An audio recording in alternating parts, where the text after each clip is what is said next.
o pessoal que não fica caindo, o microfone mesmo é ele.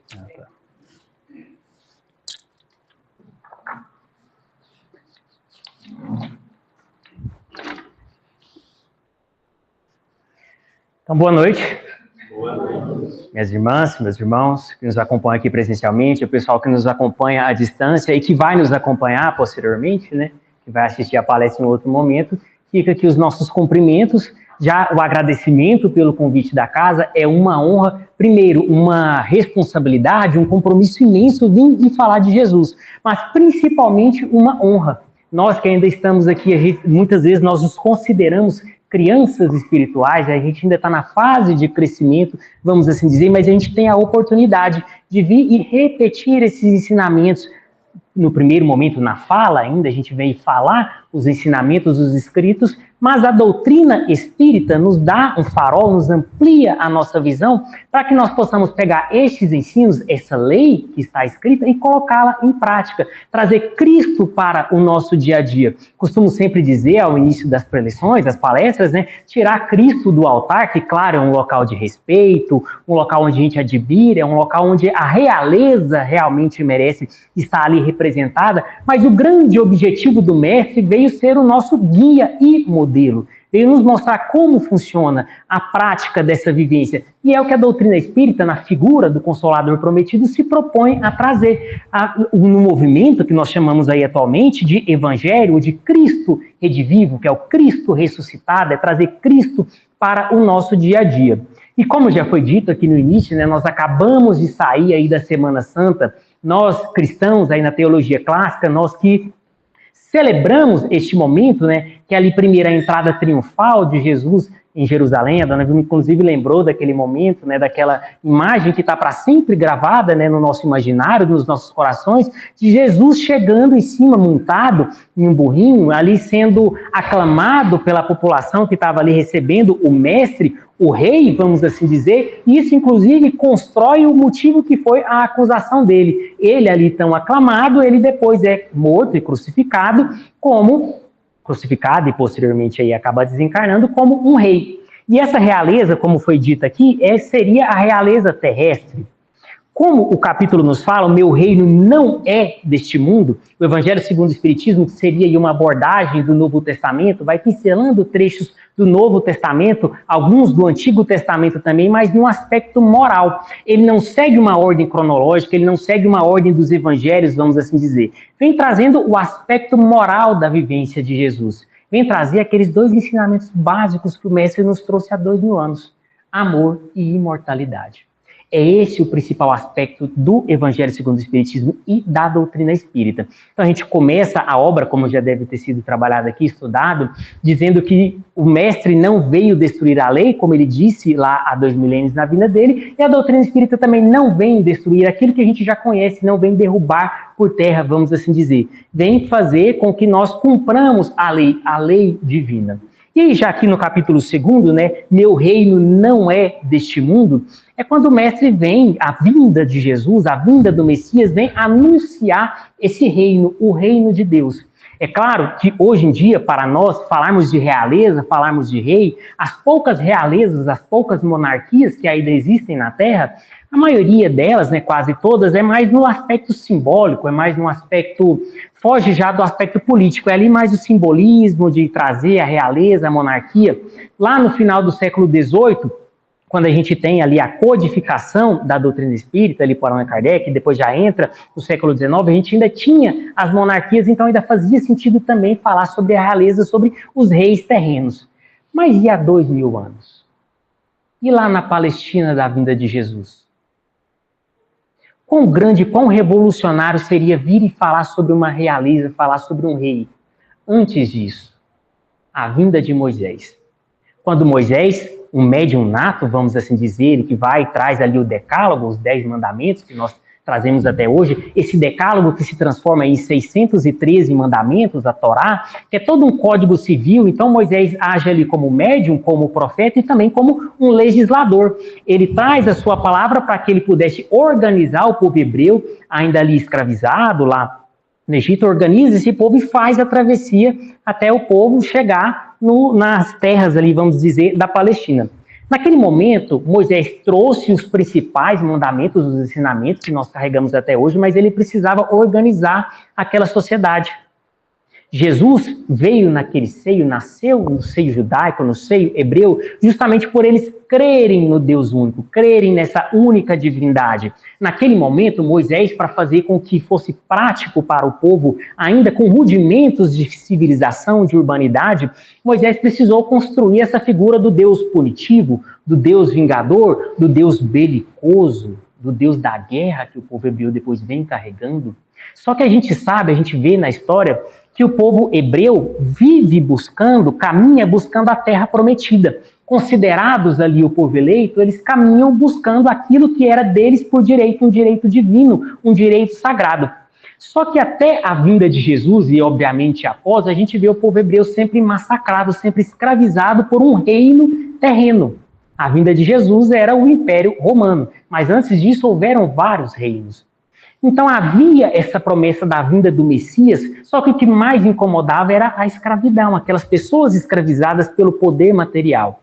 Então, como ainda havia rudimentos da continuidade, da vida eterna, da imortalidade que Jesus vem nos mostrar, o presente de Deus, o benefício que a providência divina traria para aquele povo era a vida material. Era uma vida longa, a gente vê os profetas vivendo centenas de anos, a gente vê o pai Abraão vivendo aí cerca de 175 anos. Claro que depois todos eles encontravam o túmulo como final da existência. Mas todos eles tendo essa existência, buscando a terra prometida e buscando o seu próprio reino.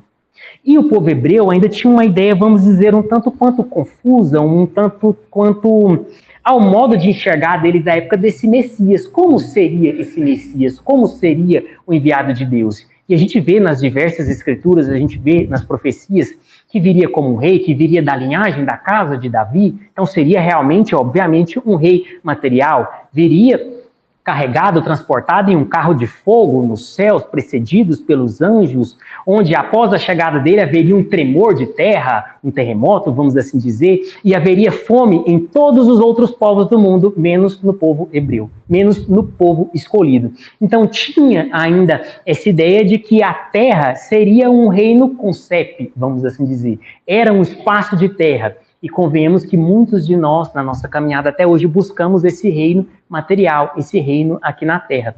Então havia a esperança da vinda do Messias. Obviamente que ainda nessa compreensão rudimentar dos benefícios, da beneficência divina que havia para nós, havia o povo escolhido, o povo eleito, havia o sacerdócio, ou seja, se havíamos nascido na riqueza, na opulência, nas facilidades materiais do povo, é porque Deus sorriu para nós, Deus amava a gente. Agora, se nascêssemos na pobreza, como pessoas escravizadas, com dificuldade, é porque por algum motivo Deus havia nos abandonado, a gente havia irado Deus por algum motivo. Então havia esse cenário desolador. A esperança da vida de um consolador para muitos que realmente precisava desse afago e a esperança daquele legislador que chegaria e tomaria o povo, tomaria o poder terreno em questão de segundos. Esperava-se realmente um governador, um guerreiro que chegaria, à época já da vinda de Jesus, o Império Romano, que derrubaria o povo romano, derrubaria o Império e começaria a governar naquele instante, naquele momento. E aí viveriam felizes para sempre. A gente pode encerrar a fábula por aqui. A história nos mostrou que foi diferente. O povo hebreu vem caminhando com essa dificuldade. A cada vez que ele era escravizado por um terreno, por um povo, por um reino material, vinha um profeta que relembrava da unidade, relembrava que eles eram o povo escolhido, relembravam para esperar chegar à terra prometida, relembravam para manterem a ideia, a fé no Deus único. Mais ou menos ali 400 ou 500 anos, conforme alguns historiadores que ali dizem que são os 500 anos de trevas, que é os 500 anos antes da vinda de Jesus, a boca profética se cala. Nenhuma informação do plano espiritual, nenhuma informação dos profetas. A gente não tem mais profetas, a gente tem um hiato ali, um limbo onde a gente não tem nenhuma informação. O povo hebreu, obviamente, se organiza ali, né? O povo judeu vai se organizando, cria-se uma vertente mais rígida, uma vertente mais que busca aplicar essa lei. É onde a gente vê surgir ali a figura dos fariseus, por exemplo, que eram aqueles que cobravam, que exigiam a lei. os doutores da lei, os advogados, os juízes, os oficiais de justiça, vamos assim dizer, ali o poder divino, o poder religioso e o poder material se confundia. Obviamente, o povo hebreu sempre subjugado a um outro povo. E aí vem o Messias. Chega o Messias, o enviado de Deus à Terra. Nasce numa noite, nasce afastado, na parte mais pobre da Judéia. O povo hebreu ainda esperava que viesse esse Messias lá de Jerusalém, que viesse em um lugar de poder, num local um pouquinho melhor, vamos assim dizer. Jesus nasce lá em Belém, na tribo, no povo mais pobre, no meio dos animais, na estrebaria, sem nenhum amparo material, vamos assim dizer, a não ser os poucos recursos que haviam à época. E vem esse Messias e fala de amor, fala de perdão. Vem um Messias e fala que bem-aventurados aqueles que sofrem, aqueles que choram, porque eles herdarão a terra, é deles o reino dos céus. Mas espera aí, se eu estou aqui há milênios esperando o Messias que viria derrubar o Império Romano, viria derrubar o império que fosse a terra, para que nós a partir daí pudéssemos governar soberanos, como que vem um Messias fraco e fala isso para mim? Por isso que a gente vê essa dissensão. O povo hebreu, aí o judaísmo caminhando para um lado e surge o cristianismo. Porque a mensagem em si, ela faz sentido para muitos corações que necessitavam. Esse mestre, esse Messias, fez com que as pessoas escravizadas à época sonharem. Eles puderam finalmente perceber que o reino ainda não era aqui, ainda. Depois nós, com a vinda do Consolador prometido, principalmente, Jesus, o primeiro Consolador, a doutrina espírita agora também nessa figura de consolar, de repetir os ensinamentos do Mestre e aclarar alguns conhecimentos que a gente ainda não tinha tanta condição à época de compreender. Mas naquele momento só vem o Mestre e diz que o reino ainda não era aqui. E aí até a título de curiosidade, né? Reino de Deus ou reino dos céus? Para nós, aqui na doutrina espírita, nós cristãos, vamos assim dizer como um todo, a gente compreende que são sinônimos. Reino de Deus, reino dos céus, é aquilo que nos aguarda, é o porvir, é a vida futura, como nós vimos aqui no capítulo. Mas, para o povo hebreu, eles não falavam, né? O povo judeu, o judaísmo, não usa o nome de Deus. Eles levavam realmente a sério o mandamento de não usar o nome de Deus em vão. Então, dizia-se o nome, aquele, o maior, não usava-se a palavra Deus. Tanto que a gente vê no Evangelho de Mateus, né? O evangelista, ele sempre traz o reino dos céus, porque ele falava para os judeus, para o povo hebreu. Então, ele não trazia a palavra Deus, porque Deus, o nome Deus, era um nome sagrado, né? Utilizava-se em momentos muito especiais, em ocasiões ali somente, vamos assim dizer, pelos rabinos, pelos doutores da lei ali, o nome Adonai, que a gente conhece hoje em dia, né? Nós cristãos vemos, mas geralmente quem usa esse nome são cristãos. O povo hebreu, o povo judeu, não usava. Então, por isso, o reino dos céus e o reino de Deus, para nós, cristãos ocidentais, não tem tanta diferença, mas outro ponto revolucionário. Quem é esse que se diz Messias, que se diz o filho daquele que eu nem posso dizer o nome? E ele vem e fala abertamente que ele é o filho de Deus, ele é o enviado de Deus. Por isso que ele incomoda, por isso que ele assustou tanto uma parte, vamos assim dizer, daqueles que estavam buscando o poder material. O único poder que o povo hebreu ele se submetia justamente era o Império Romano, porque não tinha como era o poder das armas. Mesmo sendo ali tão belicoso, mesmo a gente indo nas profecias e vendo sempre dizer, nós somos o povo e o meu Deus é o Deus dos exércitos, é o Deus que vai fazer tantos milhares cair à minha esquerda, outros tantos à minha direita, e eu vou permanecer em pé porque é um Deus belicoso. E ele enviaria o seu governador, o seu rei aqui para a terra. E vem um manso, um pacífico, um brando, justamente trazer aquelas duas palavrinhas que nós dissemos, amor e imortalidade. Amor como instrumento, como ferramenta, como aquilo que nós vamos alcançar um dia. E imortalidade como a oportunidade, o formato, a ferramenta que Deus nos dá para alcançarmos esse amor. Só da vinda de Jesus já estamos aqui há 2 milênios. A gente ainda sente tanta dificuldade em compreender o que é esse amor. E quando a gente vai poder compreender isso, a gente tem a eternidade. Deus não tem a mínima pressa, né? Eu ouvi isso uma vez e gosto muito de repetir, o relógio de Deus não tem ponteiro, então a gente tem a eternidade. Isso não é para a gente ficar parado, deitado, em berço esplêndido, é para a gente olhar para aquilo que nós já fizemos e principalmente nos nossos momentos de dificuldade. A gente pensar, eu ainda tenho a eternidade. Eu ainda tenho alternativa. Mas ainda para aquele povo hebreu era difícil compreender. E a gente vê os próprios apóstolos o colégio apostolar, aquele primeiro ali, os 12, sempre questionando Jesus e indagando quando que vai começar o reino, quem é o mais importante no reino de Deus. A gente vê esse questionamento surgir entre eles. Porque quem seria o primeiro-ministro? Se nós somos os seus 12 aqui, o senhor vai tomar o poder, o reino é seu? Então, a gente vai ter um poder, uma parte importante. A gente vê Salomé ali, que é a mãe de Tiago, de João, né, de João Evangelista, ela diz, né, ela que era tia de Jesus, ela diz, olha, lá no seu reino, coloca um dos meus filhos à sua direita e outro à sua esquerda. Porque se ele é meu sobrinho, se ele é meu parente, ele vai ter um reino para ele, então que ele consiga algo melhor para os meus filhos. Isso totalmente aceitável, né? A gente ali naquela postura de querer algo bom, então já sabia-se que era algo grande que viria através das mãos do Messias, mas ainda incompreendido. E no ímpeto, na busca desse poder terreno, a gente vê Judas Iscariotes cometer aquele equívoco de entregar Jesus, acabamos de sair aqui da Semana Santa, aquele equívoco que ele cometeu contra si mesmo.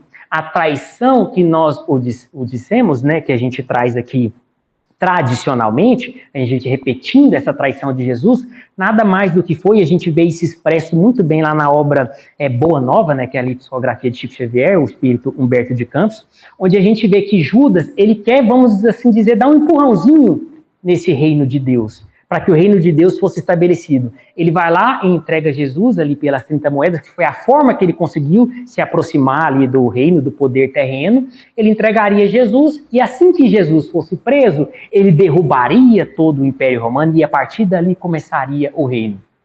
No momento em que Judas vê Jesus ser algemado, abaixa a cabeça, pede para que libere todos os outros apóstolos, aqueles que não tinham nada a ver, porque já que eles procuravam era ele, Jesus. Quando ele vê que Jesus se entrega tal como o cordeiro para cumprir as profecias que a gente vê desde o Velho Testamento, Judas não consegue conviver com a própria culpa. Ele corre e tenta devolver o dinheiro lá no Sinédrio, e esse um dinheiro ali que já era impuro fica jogado lá no quintal, no pátio do templo, e ele corre e comete o suicídio. Ele retira a própria vida. Ele comete esse equívoco. Na tradição cristã, de alguns nossos irmãos cristãos ainda malham Judas até hoje.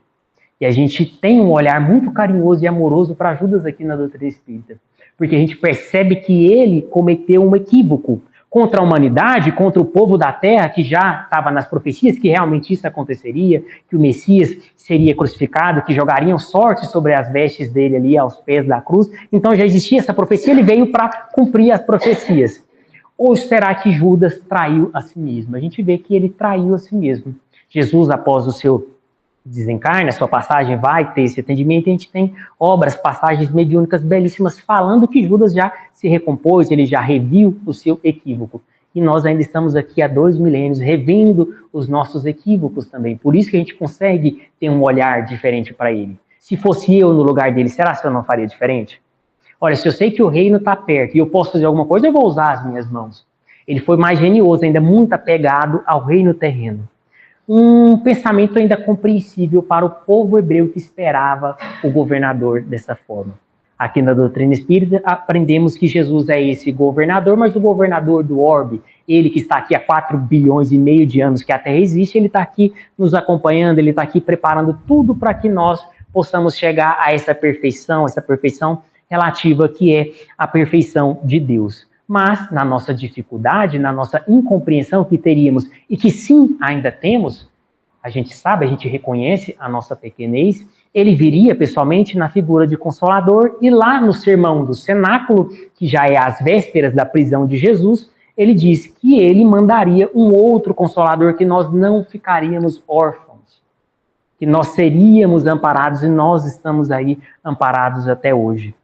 Então, por isso que traz essa ideia do reino, do rei, e a gente sabe que Jesus foi crucificado ali pelo Império Romano, porque o povo hebreu, o povo judeu, não tinha autoridade legal para cumprir uma execução.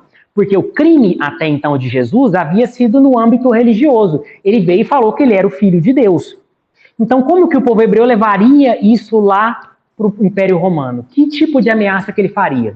A gente sabe que se o povo hebreu, os representantes do Sinédrio, vamos assim dizer, os doutores da lei, se eles chegassem lá no governador, chegasse lá no Pôncio Pilatos, que era o governador da Judéia à época, e dissesse, olha, esse homem aqui cometeu um crime. E aí ele perguntasse, qual crime esse homem cometeu? Ele dissesse, olha, ele está falando que ele é o Filho de Deus. A gente sabe que o governador iria rir deles e falar, não, gente, todo mundo em Roma é filho de algum deus. Roma, politeísta, o Império Romano ali cultuando vários deuses, então falar que era filho de Deus era normal, manda o rapaz para casa, esse aqui não incomoda a gente não. O Império Romano dominava ali fisicamente aquele espaço, dominava financeiramente, economicamente, mas permitia que os povos que ele subjugava tivessem a sua fé. Então por isso que o povo hebreu consegue caminhar ali junto com o Império Romano. E a gente vê que esse Messias, ele contrariou tanto o povo, o seio mais rígido, vamos assim dizer, do povo hebreu, que ele chega a falar, inclusive, aquela célebre frase, né, dá a César o que é de César e a Deus o que é de Deus. Ou seja, nem o imposto, que era algo que era terrível para o povo judeu, nem isso Jesus condenou. Por quê? Porque o poder terreno, o poder temporal, cabia à terra. O reino que ele apresentava não era o reino temporal. Temporal aqui no sentido de durar um sentido de tempo mesmo. Pôncio Pilatos, pouco tempo depois, ele tem o seu fim. A gente vê que os reinados eles vão acabando. A gente vê a rainha Elizabeth, que partiu há pouco tempo, aí septuagenária nos seus 70 anos aí de reinado. Então a gente vê que é um poder temporal. E o reino que Jesus vem trazer, o reino de Deus, que ainda não era neste mundo, conforme ele responde a Pôncio Pilatos, este reino não possui aparências exteriores. Que é o que Jesus nos fala, quando a gente pega as parábolas, as 7 parábolas do reino, a parábola do fermento, a parábola da rede dos pescadores, a parábola do terreno, do tesouro, a gente vê que o tesouro, os peixes, o fermento, tudo estava dentro de algo, porque o reino de Deus é dentro, é interior, é um estado de consciência, é um estado de espírito, vamos assim dizer. Mas como que Jesus poderia explicar isso naquela época? Nesse formato, ele aceitou sim o título de rei, mas o reino que ele trazia ainda não era esse mundo. Ele aceitou o título de rei, como a gente vê aqui na passagem, né, que foi lida, mas nesse sentido simbólico, que aquele que é um expoente, que se expressa mais, tem o título de rei. O rei, naquela época, era a figura máxima que poderia se ter à época. Então, era quase um elogio mesmo, o rei. Hoje em dia, o rei do pop, o rei do rock, o rei do futebol, então a gente ainda traz esse título simbólico. Mas o mestre, Jesus, o Messias, vinha trazer o reino de Deus, o reino dos céus. Este que nós ainda estamos aqui tentando compreender, buscando cada dia mais, com as luzes da doutrina espírita, compreender aonde está esse reino, aonde fica esse reino. Como que esse reino está dentro de mim? Ele é muito grande, ele vai caber o reino como o fermento lá da parábola, né, da cozinheira, da dona de casa que estava fazendo uma massa e ela coloca, né, o fermento ali na farinha, depois a gente pode ver na íntegra, fica inclusive aí a indicação, né, para a gente pesquisar depois sobre a parábola do fermento. Ali ela usa um tanto de fermento que fermenta, né, que leveda a massa em um tanto muito maior, vamos assim dizer. Então esse reino que ainda vai crescer, que vai prosperar dentro de nós, esse estado de espírito. E aí, quando a gente vê o item 4, e já dando spoiler do item 8, que certamente vai ser, com certeza, vai ser estudado aqui também na casa, onde fala sobre a realeza terrestre, a realeza terrena. Primeiro a realeza de Jesus e depois a realeza terrestre. O antagonismo disso. O reino material, que muitos dos reis consideravam como algo divino, tem-se a notícia de uma rainha que chega lá do outro lado e ela conta os padecimentos dela, o que ela sofre, esperando as benesses, esperando os bons recursos que teria lá do outro lado.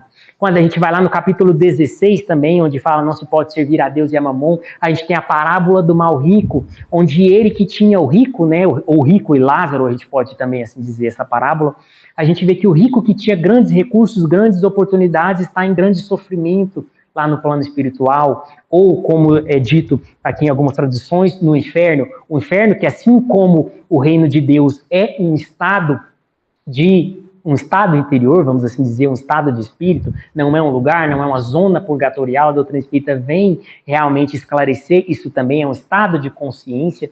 Então a gente vê esse paralelo do reino atemporal, do reino eterno, que é o reino de Deus, e esses reinados efêmeros que acontecem na Terra, que tem prazo. lá como o rico, que tem o seu reinado material, vamos assim dizer, a rainha também, que a gente vai ver no estudo mais adiante, todos eles buscavam essa deferência, essa preferência de Deus aqui na Terra, e quando chegam lá do outro lado, eles percebem que o que importa é aquilo que leva para o reino eterno. As boas ações, os bons ensinamentos. Agora a gente caminha quase para o nosso encerramento. Eu gosto de lembrar de um trechinho lá da obra Obreiros da Vida Eterna, que faz parte ali da coleção A Vida no Mundo Espiritual do André Luiz, né? Também discografia aí de Chico Xavier. É aquela coleção que começa com o livro Nosso Lar. A gente tem o Obreiros da Vida Eterna, onde a equipe de atendimento espiritual que a gente encontra na obra, que é um pequeno spoiler, né, da obra, vai fazer um resgate em uma zona de sofrimento, em um desses infernos, vamos assim dizer, que hoje nós tratamos como umbral, mas são estados de consciência. Não é um castigo, Deus não impõe castigo para nenhum. Mas o estado de consciência de culpa desse que eles iriam resgatar, que havia sido um padre aqui na Terra, o padre Domênico, como a gente vê lá na obra, ele está em uma zona de muita dificuldade e ele brada muito, ele reclama muito, dizendo que a igreja a quem ele serviu havia prometido um lugar bom para ele no céu, havia prometido a salvação, e ele se encontrava em completo sofrimento. Este padre, o padre Domênico, que havia, inclusive, o motivo da desencarnação, mas um spoiler, foi um homicídio, ele foi assassinado por equívocos que ele cometeu na Terra, ali na parte sentimental, na parte afetiva. Ele chega lá do outro lado buscando esse reino, buscando essas benesses, buscando a promessa daquilo que ele teria lá do outro lado. E ele se depara com a verdade, aquilo que Jesus nos fala aqui no começo do capítulo, que o reino ainda não é deste mundo, mas ele vem. Ele sempre foi, ele foi criado para isso, para vir e trazer a verdade. E a verdade é essa, o reino de Deus não é uma terra com CEP, não é um estado, não é um sítio, não é um lugar físico. O reino de Deus é esse estado de consciência, é essa paz de espírito, é aquilo que está dentro de nós.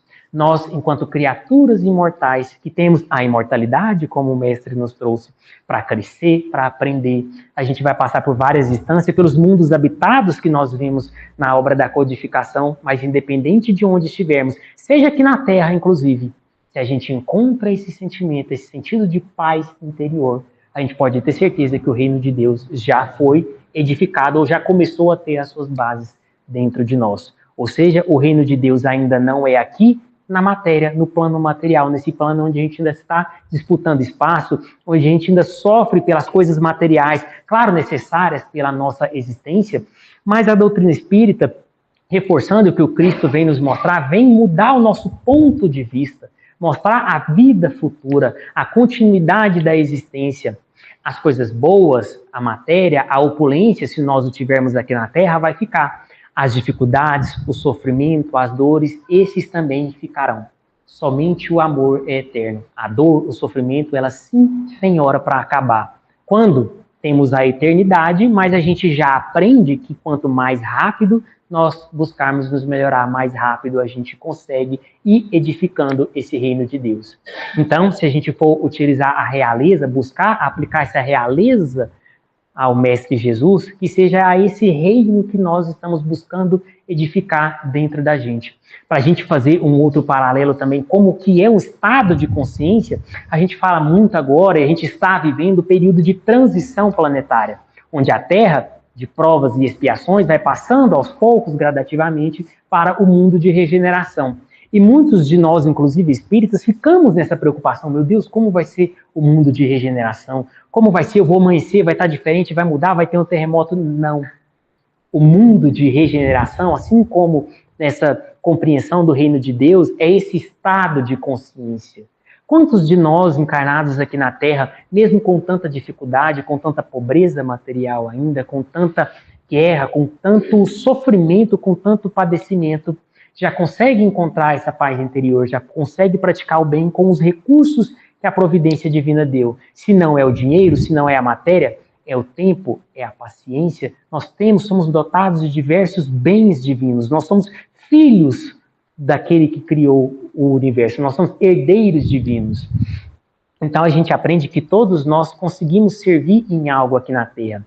Esse que já tem essa compreensão já começa a viver o mundo de regeneração. Mundo de regeneração e não de regenerados, porque regeneração é uma fase, é um processo, a gente ainda vai viver muito nessa morada mais uma dessas moradas que a gente vê lá na Semana Santa, lá no sermão do cenáculo, quando o mestre vem dizer que as muitas moradas que nós temos aqui, que o nosso Pai nos proporciona, Deus, o nosso soberano Senhor, está aqui para a gente conseguir crescer, para a gente conseguir aprender, para a gente ir desapegando aos poucos que esse reino, esse reinado, ele não é terreno, ele não é material. Para quando nós olharmos para o nosso cenário político, para quando nós, inclusive, um tema que às vezes é até polêmico dentro do movimento espírita, quando a gente vai falar de Brasil, coração do mundo, pátria do evangelho, a gente diz, como que aqui é a pátria do evangelho, com tanta corrupção, com tanta criminalidade, com tanta dificuldade? Vamos lembrar lá da Judéia, vamos lembrar de onde Jesus surgiu para trazer, para anunciar o reino de Deus. Esse reino, esse governo, vamos assim dizer, ou esse ou aquele que a gente julga que seja bom ou que seja ruim, todos eles são efêmeros, todos eles são temporais, são passageiros. Nós vamos continuar. Se a nossa vida está complicada, se está difícil, se a gente tem dificuldade, a gente tem a vida eterna pela frente. E a gente está aqui na Terra, agora já a conta de encerramento do nosso tempo aqui, não é só para pagar os nossos débitos, não é para refazer aquilo que a gente fez de errado. Porque se a gente vir aqui e falar somente isso, que a vida é sofrimento, que fez, pagou, a lei de ação e reação como algo para nos punir, se a gente falar tudo isso e não falar sobre consolação, sobre consolo, sobre a continuidade da existência, se a gente olhar para aquela pessoa ou nos olharmos para nós mesmos como pessoas que equivocaram, mas que ainda terão a oportunidade de refazer. Se a gente falar somente esses aspectos negativos e não falar das coisas boas que o mestre nos trouxe, nós não estamos falando de doutrina espírita. A doutrina espírita, ela vem para consolar, ela vem para relembrar aquilo que nós já havíamos esquecido, que o reino de Deus não vem com aparências externas. O reino de Deus é esse estado de paz interior. O reino de Deus, onde Jesus é a realeza, ele começa dentro de nós. Então eu desejo que cada um de nós possa buscar a imagem de Jesus como o nosso rei interno, que nós possamos começar a conviver essa realeza, não como súditos, como servos, mas como aqueles que estão ali aprendendo, como aqueles que seguem o mestre, como aqueles que olham Jesus, que se lembram de Jesus dizendo que no mundo só teríamos aflições, mas ele venceu o mundo e nós também venceremos o mundo, porque nós estamos aqui para crescer. Gosto sempre de lembrar, no encerramento das nossas palestras, da característica principal da doutrina espírita, uma das principais, que é a fé raciocinada. Então, que nós possamos levar aquilo que nós ouvimos nessa noite ao crivo, à peneira da razão. Que nós possamos nos questionar, será se isso faz sentido para mim? Será se aquilo que eu ouvi nessa noite me aproxima ou me afasta de Deus? Não é pecado, a gente pode ter certeza que Jesus, ao ver a gente questionar, ele vai saber que a gente está deixando de ser os decoradores da lei e finalmente começando a vivenciar a lei que Jesus e a doutrina espírita não veio destruir. Desejo muita paz a todos. Boa noite.